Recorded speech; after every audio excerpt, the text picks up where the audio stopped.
If you see, I have a small pin here, and the male is dressed in the costume from the last section of Revelations, which we affectionately call the yellow section. And this male is Mr. Ailey.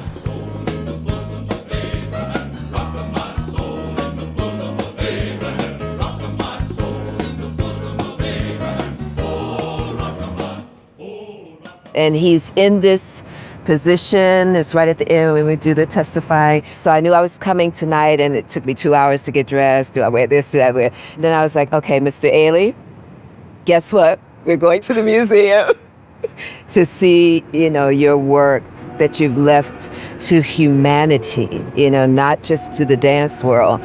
So let's go to the museum. My name is Renée Robinson.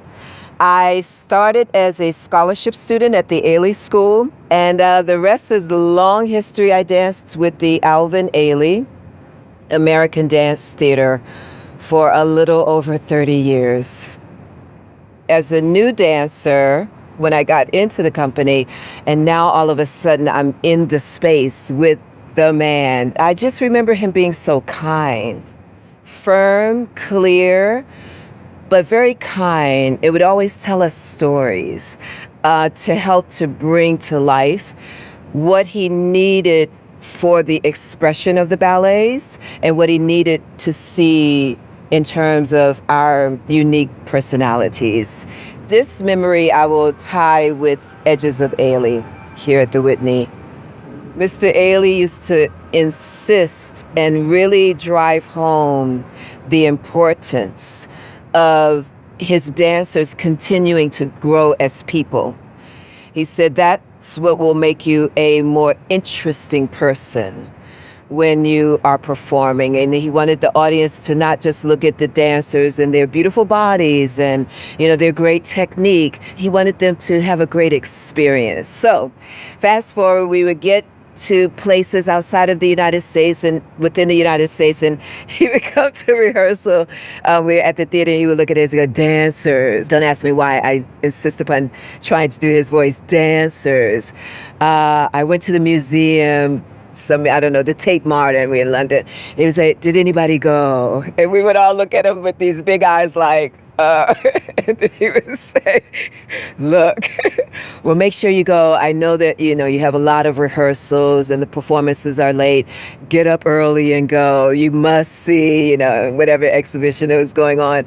And he would always talk about that.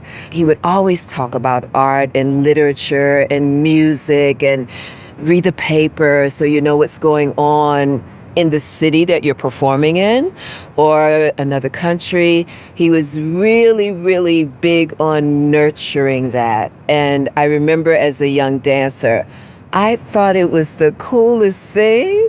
So I would make sure I would go to the museum. So when I go to rehearsal, if he asks, I can kind of raise my hand a little shyly. And to this day, it's still one of my favorite things to do.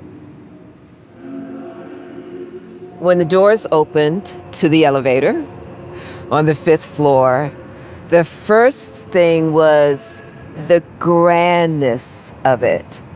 And a lot of Mr. Ailey's works were full ballets. He loved theater. Not only the storytelling, but the theatrical elements of, the sets and the costumes and the lights.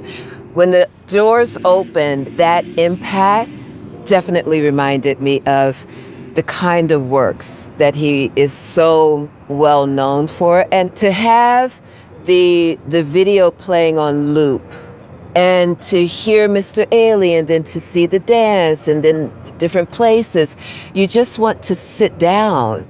Almost like how you feel when you go to the theater. Revelations are starting, you have that beginning of music, ooh, and the curtain is still down and everybody goes like this, it gets quiet. To have not only the immense footage, but to have individuals be able to see his notes and to put context behind going to see an Ailey performance.